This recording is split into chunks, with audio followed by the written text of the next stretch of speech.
Sorria segue fielmente a fórmula de filme de terror de maldição. E o que eu quero dizer com isso? Que você pode esperar um filme recheado de jumpscares e de momentos em que a entidade maligna se faz presente só pra dizer pra você que tá chegando a hora de dar merda, mas que ainda não tá na hora. Mas vamos pra sinopse primeiro, né? Na história temos a Rose, que é uma terapeuta que trabalha na ala psiquiátrica de um hospital. Ela recebe uma paciente que diz que tá há dias vendo uma coisa, que fica sorrindo pra ela e que parece ser humana, mas que não é. Enquanto elas estão lá conversando em uma sala do hospital, a Laura, que é essa paciente, tem uma espécie de surto, então a Rose se vira pra ligar e pedir reforços. Quando ela se vira de volta, a Laura tá lá com aquele sorrisão maligno e se mata na frente da Rose. Depois disso, é a própria Rose que começa a ter contato com essa entidade maligna, essa entidade começa a perturbar ela. É claro que ninguém acredita nela, mas ela vai firme em busca de uma resposta de como se livrar pra essa maldição que só Deus sabe como passou pra ela, aparentemente. E nessa jornada dela, obviamente, temos muitos sustos, muitas pesquisas de casos passados e, é claro, um contatinho ali com uma pessoa que já teve a maldição e conseguiu escapar dela. Sorria é, digamos assim, uma mistura de O Chamado, Corrente do Mal e Verdade ou Desafio. Um filme que pega um pouquinho desses três filmes, sabe? E só pela sinopse que eu acabei de falar pra vocês, já deu pra vocês perceberem por que eu falei lá no início do vídeo que ele seguia aquela fórmula certinha de filmes de terror de maldição, né? Gente, é exatamente isso. Imagine que os filmes de terror de maldição são um trilho e Sorria é o trem. Ele não sai dos trilhos nunca. E você pode pensar que isso não é necessariamente algo negativo, mas na minha humilde opinião é porque ele acaba se tornando previsível por causa disso. E não é que a gente já sabe tudo o que vai acontecer na história, não. É que a gente fica com aquela sensação de eu já vi isso em algum lugar, vários lugares. O plot twist, por exemplo, que eles tentaram colocar mais lá pro final do filme, não deu certo exatamente por causa disso. E sem falar também que muitas surpresas foram estragadas pelo próprio trailer. Depois de assistir ao filme, eu fui rever o trailer para poder pescar ali tudo que o trailer entrega, né, que não precisava entregar, e eu fiquei impressionada com a quantidade de coisa que esse trailer entrega, gente.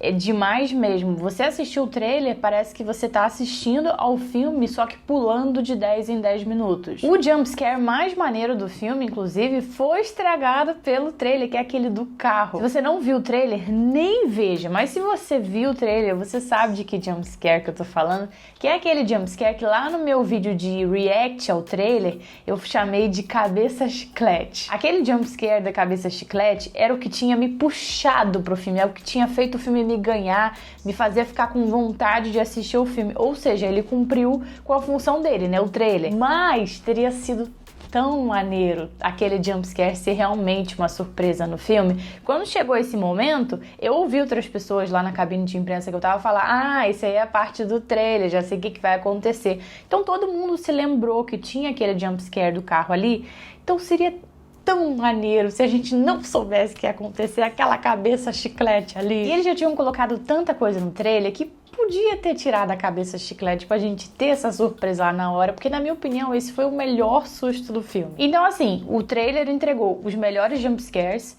entregou os padrões de morte, né, ou seja, quanto tempo que mais ou menos a pessoa sobrevive depois que ela pega a maldição, entregou, se não todos, pelo menos 90% dos encontros da Rose com a entidade, e entregou também como que ela vai descobrir durante o filme a forma de se livrar da maldição. Não entregou como se livra da maldição, mas entregou como é que ela descobre como se livra. Agora, coisas que o trailer não entregou. Como que a pessoa pega a maldição, apesar de não ser difícil de pensar. A imagem real da entidade, que sim aparece no filme. E o final. Só. Então aqui vai a dica mais uma vez, se você ainda não assistiu o trailer, continue sem assistir, se pretende assistir ao filme, né, continue sem assistir o trailer, porque dessa forma é capaz do filme te surpreender muito mais positivamente. Com relação ao terror, falando especificamente sobre os jumpscares primeiro, não achei eles ruins não, grande parte deles funciona. O problema está na quantidade. Na minha opinião, ficou um número muito exagerado de jumpscares, como se o filme não tivesse outra coisa para colocar ali na tela que não o jumpscare, como se não tivesse outra forma de criar atenção senão com o jumpscare. E não é bem assim, não tinha necessidade disso. Ele consegue em alguns momentos criar atenção de uma forma mais sugestiva. só sugerindo a presença da entidade mesmo, sem necessariamente dar aquele susto na pessoa. Ou seja, são aqueles momentos em que a gente vê as pessoas aleatórias com aquele sorrisozinho bem bonitinho, e aí a gente sabe que a entidade está ali.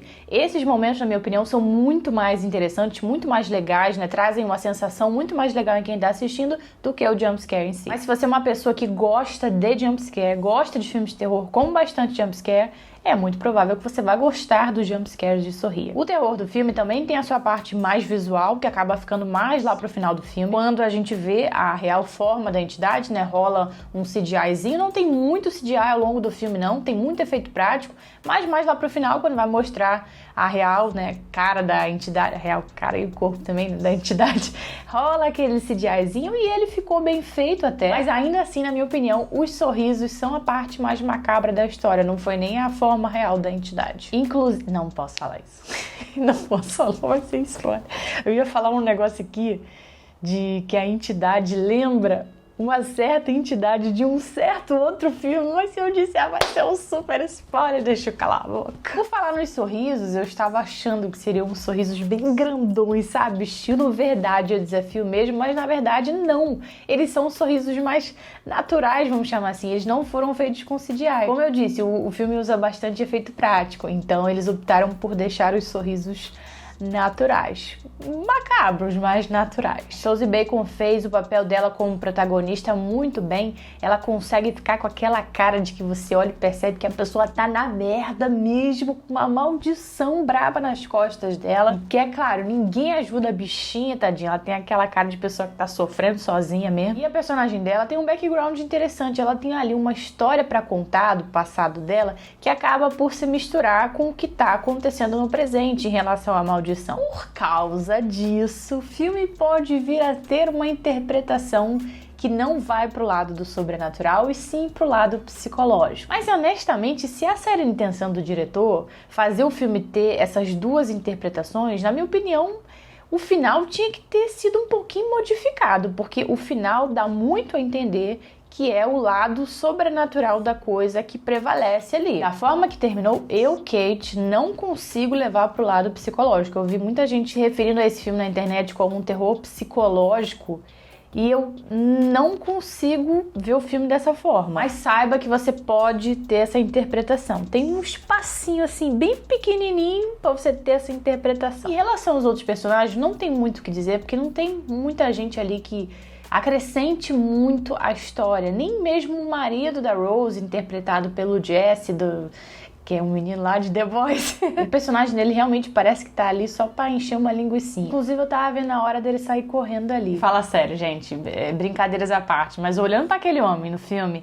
eu só conseguia pensar no personagem dele em The Boys, que é o A-Train. Se você assiste The Boys, você tá me entendendo, e você vai ficar pensando assim também. Inclusive, eu quero saber quantas pessoas que estão assistindo esse vídeo que assistem The Boys. Se você assiste, comenta aqui embaixo, A-Train Sorria. Tá, eu posso estar exagerando dizendo que nenhum outro personagem no filme tem grande importância, porque tem alguém ali que dá uma ajudinha pra Rose, mas o trailer já entregou tanta coisa pra vocês que eu não quero entregar mais nada. Deixa pelo menos alguma coisa pra vocês não saberem antes de assistir o filme. Agora, com relação à própria maldição, não existe muito mistério em relação a ela, e eu digo isso por dois motivos. Primeiro, porque quando você entende como ela funciona, você mesmo aí com a sua cabecinha já consegue pensar em como é que ela poderia se livrar dessa maldição. E segundo, porque a investigação da Rose acaba indo muito mais pro lado do como vou me livrar disso, ao invés de ir pro lado do o que é essa coisa. Não tem ali no meio, o que é essa entidade, vamos descobrir o que é, qual é a origem dela, de onde ela veio, o que ela faz, qual o poder dela, não tem isso.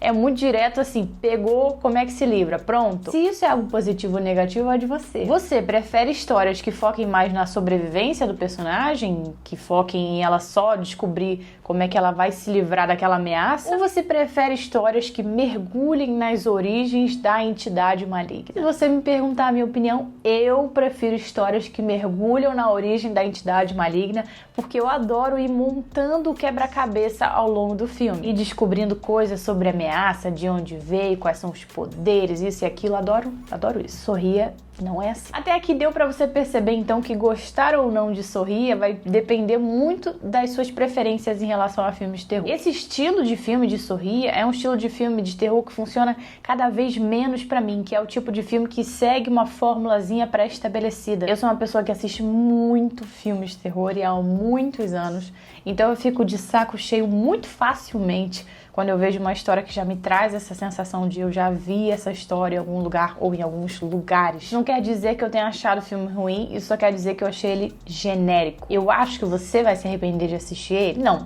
Eu acho que depois de terminar de assistir ele, você vai pensar, ok, próximo. Confesso que esperava mais da história. Mas é claro, essa é só a minha opinião e eu quero ouvir a sua aqui embaixo nos comentários. Faz favor de comentar aqui depois que você tiver assistido ao filme e não esquece de se inscrever aqui no canal, porque se você gosta de terror, aqui tá em casa você, tá bom? Beijinhos e até a próxima.